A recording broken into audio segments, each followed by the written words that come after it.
Welcome to the Bible's Greatest Mysteries from Skywatch TV. I'm Derek Gilbert. I am Sharon Gilbert, and it's show number 2 with Dr. Doug Petrovich. Yes. And we are digging into Egypt. We are. Welcome back to the library here, and we're going to dive right in. We're talking about his brand new book, Got our stuff. Origins of the Hebrews, evidence, physical evidence that the Israelites, yes, contrary to what you may have heard, they were in Egypt, and the evidence is there. The story of Moses, we teased last week. This is really fascinating because one of the most interesting characters in Egyptian history, the pharaohs being almost exclusively male with a few exceptions, one of the most prominent being Queen Hatshepsut. Is that correct pronunciation? Why was she erased from history? That's something scholars have speculated on, palace intrigue, that maybe her son decided he was tired of having his stepmother as co-regent and just kind of pushed her out and then decided to erase her from history because the Egyptians were all... That's what we're always told. Yeah, it's a patriarchy and you can't have evidence that a woman was actually running the show. How much truth is there to that? Yeah. Great question. The ancient Egyptians themselves didn't record the reason why this campaign was launched to erase her image. How much work went into taking her out of history? An amazing amount. I mean, site after site all over Egypt, this was attempted. And so where her cartouche was carved out, it's scratched out or a new name is put there. Or if a depiction is made of her, like a drawing, it's erased, it's cut right out. So this happened throughout Egypt, site after site. And so there had to be a universal attempt to accomplish this, and it had to be from the top. There's no way that this could be just some popular revolt kind of thing. It had to be organized by the Pharaoh himself. This is a culture, though, that reveres the dead. They do. Especially dead pharaohs, and the idea of erasing a pharaoh from your memory is essentially erasing them in the afterlife. Yeah, it's virtually unprecedented for this to happen to almost anyone, let alone a pharaoh. Well, it happened to Akhenaten as well, didn't it? Sure, but this was even a much greater campaign, a much more widespread campaign to erase every image of Hatshepsut. And yeah, the question is, why was this done? Because when you erase every image or representation of a person in the physical world, what you do is you eliminate, you obliterate that person from the afterlife. You literally remove them. This is why in 2 Samuel 18:18, Absalom sets up a pillar because he has no son to keep his name in remembrance. Right. Well, to back up, to lead up to what may have led to this, who was Hatshepsut and what was her role in Egyptian history? Where does she fall on the timeline relative to the Israelite sojourn? Sure. And if you follow a literal interpretation of the numbers, the chronological numbers in the Hebrew Bible, and I'm thinking mostly of passages such as 1 Kings 6:1, which says that in the 480th year after the Exodus that Solomon began the building of the first temple, what the Jews called the first temple. And then Exodus 12:40 and 41, which says 430 years to the very day after Jacob brought his family into Egypt, that's when the Exodus happened. So you can easily get to 1446 as the date of the Exodus and 1876 as the time period when Jacob settled. So if you take that literally, and the 15th century BC is the time of the Exodus, and 1446 is the year of the Exodus, and that's supported by not only biblical chronology, but extra-biblical sources, such as the Jubilee lists and the Tyrian marble and other attestations to that time period. But if you take that literally, then Moses would have been born in 1526. And if in Egyptian chronology you take the high chronology view, which is different by 25 years from the low chronology view, so there's only a range of 25 years. But if you take the high chronology as correct, and in my book I try to prove why that's the better position to have, then in 1529 BC, 3 years before Moses was born in 1526, you have Amenhotep I on the throne.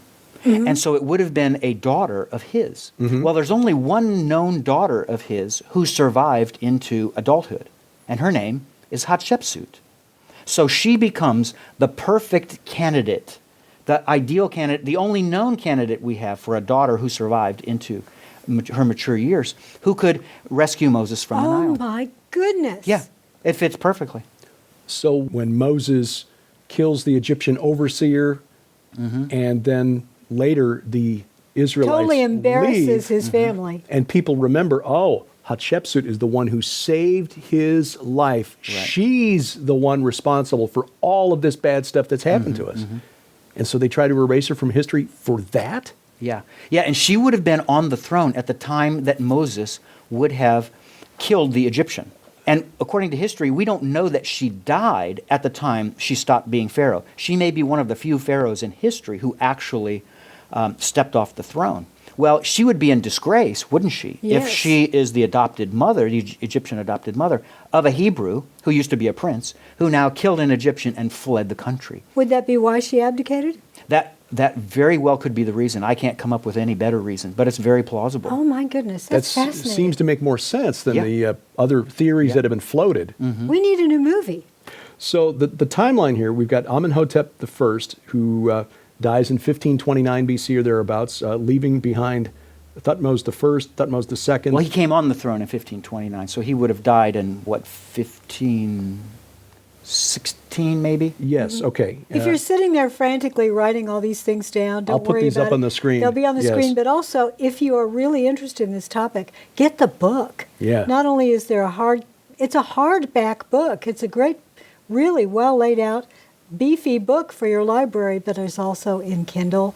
That's what It I is in got. Kindle. I Yeah. love my Kindle versions. the electronic searches to be able to search through. Make the words nice and big. And it's 9 years of research. It is, and you really, I mean, this is written in a way that I can understand it, a layperson, but also your colleagues Yeah. can read it and they will understand every reference you put in. You're right, Sharon. What I tried to do is seek the perfect balance between making it Accessible. acceptable to the scholarly world and making it accessible to the non-specialist. I So love I that. tried my best to be a tightrope walker balancing that line. You did a really good job. I noticed in a lot of the citations, the dates of research that you cited are within the last 20 years or so. How much of your work was influenced by recent archaeological finds? There are citations of 2021 books and articles. So I made it as up-to-date as humanly possible. And a large part of the sources consists of the writings of the Austrian-led archaeological expedition to Avaris, which is the most extensively excavated site in the entire ancient Near East, not just Egypt. And wouldn't you know that God would make that very site, that's the best excavated site in the ancient Near East, the very site where Jacob settled his family, and it gives us access to these incredible golden nuggets. Oh my goodness. Now, I've read a number of the papers by the gentleman who led that work there for 40 years, Manfred Bietak. Yes. How does he interpret this data? If he believes in an Israelite exodus, he would assign it to the 13th century BC, which there's no evidence for. So it's easy for him to hold that view. But of course, the thing is, he could never support what's in my book, whether he agrees with it or not. Why? Because that would harm the relationship that his team would have Sure. on political grounds Sure. because of the place where the site is located. Right. Right. So there's no way he could ever agree. So the publicly. most he could say then is that there is evidence for Semitic people Yes. in Avaris. Well, let's talk about that. What kind of evidence is there? How long were the Semitic people of any kind in Egypt? Well, certainly at the site of Avaris, if we can focus just on this site, they settle there in what's called the 12th dynasty. That's the dynasty of Joseph's lifetime. The 18th dynasty is the dynasty of Moses' lifetime. But during the 12th dynasty, they settle there in the 19th century BC, so it's the 1800s, sorry. And the earliest piece of evidence we have is an inscription that dates to year 5 of the reign of Sesostris III. And I refer to him in my book as the famine Pharaoh, because oddly enough, the Pharaoh who sat on the throne for the 7 years of abundance before the famine, well, he is Sesostris II. But he dies in the very transitional year between the 7 years of abundance and the 7 years of famine. So he would be the Pharaoh whose dream Joseph interpreted. Yes, absolutely. And he would have been very young and just on the throne. And so his irrational response reflects a very young, inexperienced king. But the famine Pharaoh, Sesostris III, who takes the throne in the first year of the famine, There's an inscription that's found. It's a Middle Egyptian stela that's found at Avaris, dating to year 5 of his reign. Well, where does that fit biblically? If I'm right with my synchronization, it means 4+ years, not quite 5 years, into the 7-year famine, right? And what does it document? It's beautiful what it documents. It documents the construction of a dike that connected the Pelusiac branch of the Nile River, where Avaris was located, to the temple, right? Now, why would you all of a sudden in year 5 of Sesostris III need to dig a dike to connect the water to the Egyptian temple where the priests are? Well, if the famine is so bad that, every drip of water is precious. Drought, Right. yes. Yeah, The drought. drought. Yeah, there's no way that the water is close enough to them, so you have to bring it right to them to get water to the priests. And also to bring supplies in. Yes. So this was modeled after and I prove all of this or argue all of this in my book. What Joseph did immediately after he was elevated to second in command in all of Egypt, and I also connect him to a specific vizier, a known vizier named Sasobek. And by the way, the vizier's name is Sasobek, and on that inscription, it says that the person whose hand is responsible for this, his name is Sasobek. He's not named a vizier there on that inscription, but on other inscriptions, he's named a vizier, Sasobek, and we know of no other Sasobek. So what Joseph did when he first settled at this site of Lahun, that's where he went right after he was elevated to second in command. At Lahun, he built a dike that irrigated water from an offshoot of the Nile River that was flowing to the north to the west of the main body of the Nile River called the Bar Yusuf. And so he irrigated The Bar Yusuf? the Bar Yusuf. Oh, how Canal of interesting. Joseph. Yes, is exactly. definitely the word Joseph. But to the west of that, there's a valley. And there's a break, there's a ridge here where there's a break in the ridge, and so it allows the water to go into the Fayum, and you can control it. If you build a dike, you can control the flow of water. Exactly. Every Egyptologist will tell you exactly when what's called the exploitation of the Fayum to create Egypt's breadbasket, which it was until the 20th century AD. Every Egyptologist will tell you that the Fayum was first exploited under the reign of Sesostris II. The very Pharaoh I told you, the Bible would suggest that he is the right candidate for the abundance Pharaoh. Oh, my Wow. goodness. Physical evidence for the construction projects undertaken by Joseph as the vizier of Sesostris the second? Second and third. Second and third, all documented in the new book, Origins of the Hebrews by Dr. Doug Petrovich, and our conversation continues straight ahead on the Bible's Greatest Mysteries. Get the groundbreaking new book by Dr. Douglas Petrovich, Origins of the Hebrews, for your gift of $50 plus shipping and handling. Call toll-free 1-844-750-4985 or log on to skywatchtvstore.com.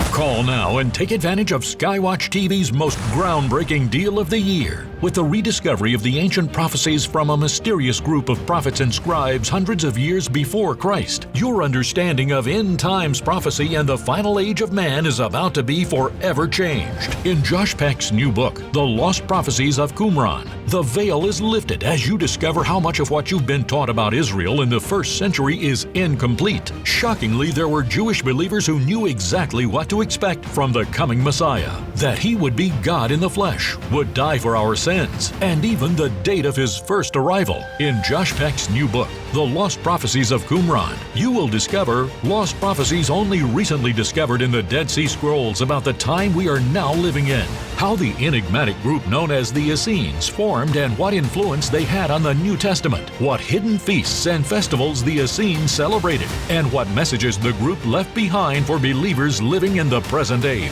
how the prophecies of Daniel and Revelation fit within the Essene timetable, and how an ancient Jewish calendar actually predicts the prophetic significance of the year 2025. But that's not all. For the first time ever, you'll also receive Dr. Ken Johnson's massive 3-book collection entitled The Ancient Mysteries of the Essenes, where Dr. Johnson compiles 3 of his most groundbreaking research studies on the Dead Sea Scrolls into one massive collection. In Book 1, the ancient Dead Sea Scrolls calendar and the prophecies it reveals, you will discover the secrets of the mysterious 364-day calendar used by the ancients since the time of creation and how it has been hidden until now for the appointed time. In Book 2, Ancient Testimonies of the Patriarchs, Autobiographies from the Dead Sea Scrolls, you will hear the previously hidden prophetic texts of such patriarchs as Enos, grandson of Adam, Lamech, father of Noah, Amram, father of Moses and Aaron, and even Enoch from the Book of Enoch fame.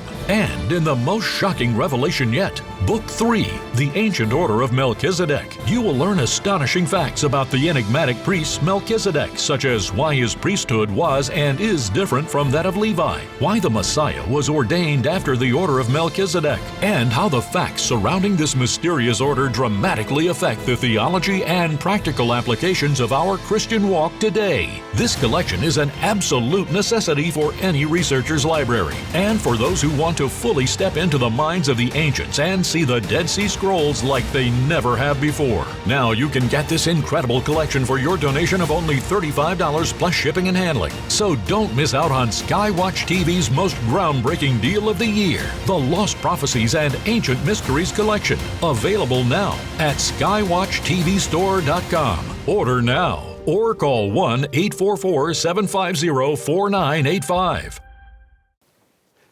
Welcome back to the Bible's Greatest Mysteries. I'm Derek Gilbert. I'm Sharon Gilbert, and we are, boy, this conversation is so fascinating. Fascinating. I would like to just I'm a very visual person, so as you're talking about Avaris and the Nile and that particular canal, where relative to the Delta is all of this?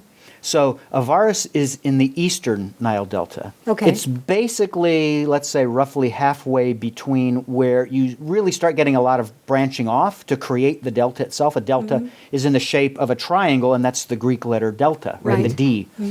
And so it's about halfway between where the breakoff takes place and the actual Mediterranean Sea, where it dumps into.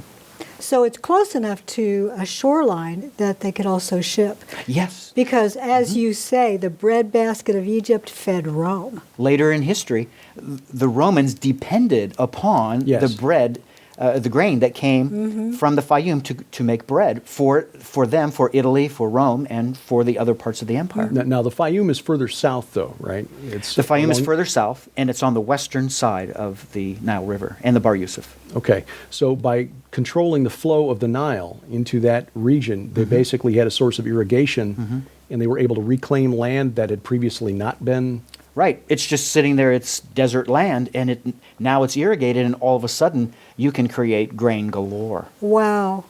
So this was the 7 years then of plenty, leading up to the drought years, and then in those years of drought, we read in the Bible the record of how then Joseph used the 7 years of famine then to expand the power of the Pharaoh. How is that reflected in the historical and archaeological record? That's a fun one, Derek. That's a fun one. There's more about this in my book. You win the questions. But if you look at the reigns subsequent to Sesostris II, that'd be Sesostris III and his son, Amenemhat III, who takes the throne with his father as a co-regent the very year that Jacob dies. So if you look at the record of, there are several sites in Egypt and to the south in Nubia, because in year 8 of Sesostris III, and the chronology here is beautiful. The synchronization is perfect. Remember I said Sesostris III takes office the year that the famine begins? The famine's 7 years long. In year 8 of his reign, the very next year, he attacks Nubia to the south. Because their soldiers are fed. Nubia is still weak. Nubia is still weak. Nubia's under the strain of 7 years of famine, but the Egyptians are all well fed, and so their army now can go down once the famine is over into Nubia, the Egyptian army, and possess it. So they did. They took it, much further, the border of Egypt down much further, and what they did is they built forts at several places all along the Nile River, and these forts, they provided a military presence, but they also controlled trade. Sure. And so what they did with these forts, they built massive granary silos. That's what they did. To be able to feed the people who were to the south. So think of the economic position that the Egyptians would have been in. Wow. They could have commanded anything for the grain. So they would have brought in supplies ad infinitum by exploiting the Nubians and those further in Africa to the south. So these forts contained the grain in a post-famine decimated ancient world, and they sold it to the people. What was in Nubia that they wanted? Gold is one of the things. Exotic goods, spices were down further in Africa that they could have access to. Exotic animals for entertainment and other purposes. So lots of exciting things down Oh there. my goodness. How did this change the political situation inside Egypt? Because it seems to me when you've got a central government that was able to exploit a situation like this, the modern political axiom, never let a good crisis go to waste. What happened to the power of the Pharaoh because of this famine? This one is really exciting, Derek. Egyptologists are at a complete loss for something that happens sociopolitically in the reign of Sesostris III, the famine pharaoh. Something very unusual happens. In the United States, we have 50 states at the moment, right? Each state is controlled by a governor. Then we have a president of the United States, varying back and forth between Democratic and Republican Party. And there's a constant jostling, isn't there, for power between the two. Imagine, Derek and Sharon, if one day, all of a sudden, the institution of governorship just disappeared from the face of the earth. And now all of the power rests with the president. And you don't even hear anything about the governors. They're just gone. They just disappear. And the record doesn't show what happened in this transition. This is exactly what happened in ancient Egypt during the reign of Sesostris III. You have the complete elimination of the nomarchy. Their governors were called nomarchs, essentially. It's essentially the same thing. The nomarchs just disappear left and right. Well, guess what the Bible says? That when the famine really intensified, that every person in Egypt had to sell himself or herself to the king, right? First their property and then themselves. That would not exclude the rich nomarchs. But the Bible does say the one class of people who were excluded was the priests. That's Right. it.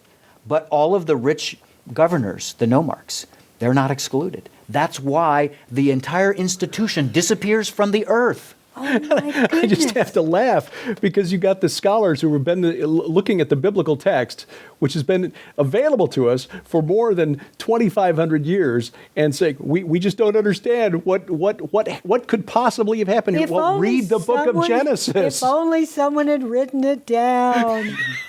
If only we had a, If only it were account. historical, Derek. Yes, oh my goodness. This is hilarious. So for the first 12 dynasties, the Egyptian pharaohs were essentially very weak rulers where the power was decentralized and really held by the nomarchs. But then because of this famine and Joseph, a Hebrew, that consolidated the power of the pharaoh. But that then also allowed the pharaohs to then, a pharaoh to arise who didn't know Joseph to then oppress the Oh, Hebrews. exactly, yes. Yes. But at the time of Joseph, of course, when this all happened, think about from the perspective of the Pharaoh himself, who now, his 50 governors, right, are just gone. And he has absolute power in Egypt. So is Joseph not the best friend he ever has on the planet? Yes, yes. Which is why, humanly speaking, that he and his successors would take care of the Hebrews because of what Joseph did for them. Right. Giving them absolute power in Egypt. And it makes sense that they would actually have a statue of Jacob because he would be seen as the progenitor of this great Yes. man. Therefore, he has to be a prince of some kind. Yes, Sharon, and remember what happens according to the Bible with Jacob. Is he buried in Egypt? No. No, he's taken to Canaan and buried there. So you don't have his tomb. And if you don't have his tomb to show, Johnny Hebrew, who's just, Yeah. grown up, Yeah. you have nothing to show him, our progenitor, the man we come from, our forefather. Wouldn't it make perfect sense Sure. to create a statue Sure. that's going to be a permanent reminder of who Jacob is Oh my because his goodness. tomb is not Yeah. there. So in Avaris then, which was the center of the Hebrew civilization or culture in the land of Egypt then, from the time of Joseph down to the time of Moses, what is the evidence? How did they live? I mean, if they were favored, how did they live? Well, and we know about this from the archaeological work that was done and the recording of it by the Austrian team, and they did a phenomenal job of publishing all of their work. They're like the best publishers of any site in the ancient Near East. And so they document how the Asiatics there, and that's all they call them. They don't call them the Hebrews. They would never connect them to Hebrews, but they call them Asiatics. They document how the Asiatics became more wealthy and affluential over time. And there were two industries that we see this happen with. One was, and I already mentioned, the lucrative turquoise mining industry that they had. But there was one that became even more outstanding. And I don't know if all your viewers will be excited about this, but it's wine. It's the distribution of wine. That's what made them rich.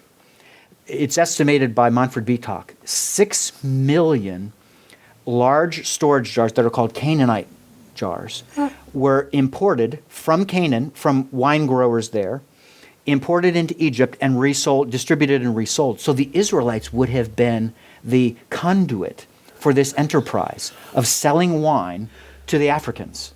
And they became filthy rich. Because as a Canaan result. was perfect territory for growing grapes. Not so much in Egypt. You No, don't grow not so grapes much. well in My sand. goodness. Right. That is amazing. But eventually things turned, and we'll get into that in our upcoming programs as we continue discussing evidence contained in the brand new book by Dr. Doug Petrovich, available in hardback, but also in Kindle if you want to go to Amazon, Origins of the Hebrews. Very detailed research, but very exciting because it proves that the Bible is true. One of the major accounts in the history of the Israelites, and again, as Christians, the origin of our faith as well. It is indeed. The evidence is there. The stones are crying out, and we thank you for joining us as we continue our investigation into this, one of the greatest mysteries of the Bible.